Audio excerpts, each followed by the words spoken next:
Oke, Assalamualaikum warahmatullahi wabarakatuh. Untuk 10G sesi 1 yang tadi ketinggalan materi karena Ibu kebablasan ya, jadi lupa jadwalnya.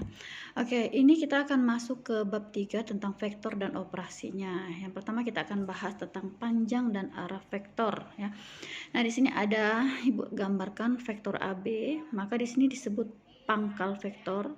Yang di sini disebut ujung vektor. Jadi yang titik pangkal yang ada anak panahnya itu ujung ya. Kemudian yang menunjukkan panah juga disebut arahnya, arah vektornya kemana.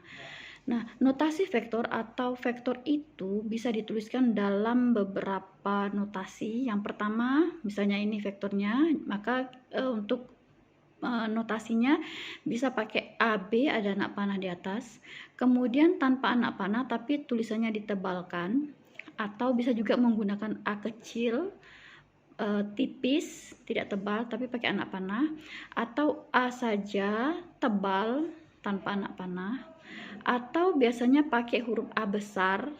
Kalau A-nya tipis berarti pakai anak panah, kalau A-nya ditebalkan berarti tanpa anak panah. Nah, kemudian panjang vektor itu sendiri dilambangkan atau dinotasikan dengan ini. Jadi ini bacanya vektor AB. Kalau yang ini bacanya adalah panjang vektor AB. Ada tanda mutlak di sini, Nak. Ya, ada tanda mutlak. Itu artinya panjang vektor AB. Mengapa harus pakai tanda mutlak? Karena panjang itu selalu bernilai positif. Kan tidak ada orang menyebutkan panjang meja tersebut adalah negatif 2 meter, kan tidak mungkin ya. Jadi panjang akan selalu positif, makanya dia diberi tanda mutlak. Oke. Berikutnya di sini kalau ada vektor CD, kemudian di sini dituliskan 4 cm, terus kemudian di sini ada sudutnya terhadap bidang horizontal itu 45 derajat. Nah, sebenarnya ini kan gini, Nak. Kalau kita teruskan, kalau kita garis ini, kan sebenarnya di sini juga punya sudut kan? Nah, ya kan? Nah, jadi terhadap bidang horizontal, vektor CD ini bisa membentuk dua sudut. Bisa yang ini, bisa yang ini. Yang ini 45 derajat, berarti otomatis di sini berapa? Ini kan semuanya sudut lurus. Sudut lurus itu 180 derajat. Kalau dikurangi 45 derajat, sisanya di sini ya. Oke, hitung sendiri ya. Oke, di sininya. Nah, disepakati sudut yang diambil adalah sudut yang lancip, bukan sudut yang tumpul. Masih ingat ya, apa itu sudut lancip, apa itu sudut tumpul? Kalau sudut lancip dia kurang dari 90 derajat. Nah, kalau sudut tumpul dia berarti lebih dari 90 derajat, lebih dari 90 derajat. Nah, jadi yang di sini sisanya itu tumpul, maka yang diambil adalah yang lancip. Jadi kalau misalnya ada yang kayak gini, misalnya ada sebuah vektor, ini pangkal, ini ujung. Nah, maka sudut yang dibentuknya terhadap garis horizontal kan ada dua, ada yang ini, ada yang ini, maka diambillah yang lancip ya. Itu kesepakatannya. Baik. Nah, vektor CD ini dikatakan panjangnya 4 cm karena di sini ada keterangannya 4 cm. Kemudian kita masuk pada vektor negatif atau vektor lawan. Vektor negatif atau vektor lawan itu seperti ini. Misal di sini ada vektor A, Ibu nuliskannya pakai satu huruf. Oh ya, tadi yang sebanyak-banyaknya notasi ini kita sepakati menggunakan notasi yang ini ya, Nak ya. Tulisan tipis tapi ada anak panah. Tulisan tipis tapi ada anak panah. Nah, tapi nanti kalian tidak menutup kemungkinan ketemu dengan vektor itu dilambangkan dengan tulisan tebal tanpa anak panah atau pakai satu huruf ya. Jadi masing-masing buku itu biasanya beda-beda, tapi kita sepakati supaya sama.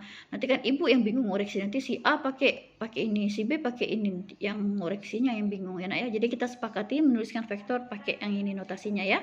Tulisan tipis tapi pakai anak panah. Oke, kita lanjut. Vektor negatif dan vektor lawan. Nah, ini Ibu lambangkan misal pakai satu huruf ya, tapi untuk selanjutnya kita gunakan yang di atas ya. Oke, di sini ada vektor A, di sini ada juga vektor negatif A atau min A. Nah, vektor negatif atau vektor lawan itu vektor yang panjangnya sama tapi arahnya berlawanan. Panjangnya sama tapi arahnya berlawanan. Nah, ini mereka dikatakan vektor negatif atau vektor lawan. Nah, jadi ini dikatakan vektor negatif A itu adalah vektor lawan dari vektor A. Atau sebaliknya, vektor A itu vektor lawan dari vektor negatif A, ya nak ya. Nah, jadi mereka vektor yang saling berlawanan atau vektor negatifnya. Jadi ini Bu tuliskan, vektor negatif atau vektor lawan adalah vektor dengan besar sama tapi arahnya berlawanan. Oke, ada lagi vektor 0. Vektor 0 itu adalah vektor yang panjang 0 dan tidak punya arah tertentu, kemudian atau vektor dengan titik pangkal dan ujung yang sama dinyatakan dengan titik. Jadi sebuah vektor yang pangkalnya di situ, ujungnya juga di situ, maka dia berupa sebuah titik. Nah, jadi ini kita sebut vektor 0. Jadi vektor 0 itu berupa sebuah titik, ujung dan pangkalnya letaknya sama. Oke, yang terakhir ada vektor ekuivalen di sini. Suatu vektor ekuivalen dengan vektor lain jika mempunyai besar dan arah yang sama dengan vektor lain tersebut. Jadi misalnya di sini ada 3 nih, Nak. Ada vektor CD, ada vektor EF, ada vektor KL. Arahnya sama. Nah, di sini Ibu lupa tuliskan. Di sini 4 cm, 4 cm, 4 cm. Arahnya sama, panjangnya sama, kemudian sudutnya juga sama. Nah, ini dikatakan vektor yang ekuivalen. Jadi bisa dikatakan vektor CD sama dengan vektor EF sama dengan vektor KL. Nah, jadi ini vektor yang ekuivalen. Jadi benar-benar sama persis, panjangnya sama, sudutnya sama, arahnya juga sama. Nah, itu yang disebut sebagai vektor yang ekuivalen. Baik, cukup di sini dulu.